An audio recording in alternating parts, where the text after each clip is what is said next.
એટલે ભાઈ હું કાલે નોકરી માટે પ્રાણી સંગ્રહાલયમાં ગયો હતો. પછી મને કે તમને વાંદરાની એક્ટિંગ આવડે? મેં કીધું આવડે ને. આજથી તમારી નોકરી પાકી. મને કે 10,000 પગાર આપીશ, જા વાંદરાને મોરું પહેરી લે. તો હું તો ગયો, વાંદરાને મોરું પહેરી લીધું, 5 રામ બેસી ગયો. હું તો પબ્લિક આવી ને તો હું તો મળ્યો એક્ટિંગ કરવા વાંદરાની. જેમ જેમ પબ્લિક વધતી ગઈ એમ તો હું ફૂલાઈ ગયો, જોર જોરથી કુદાકા મારવા માંડ્યો.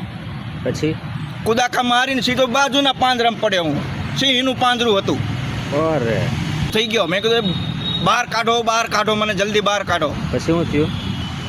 સિંહ તો ઊભો થઈને મારી બાજુ આવવા માંડ્યો. મેં કીધું જલ્દી બહાર કાઢો, મારે 10,000 રૂપિયા નહીં જોતા, મને જલ્દી બહાર કાઢો. તો સિંહ એકદમ પાસે આવી ગયો.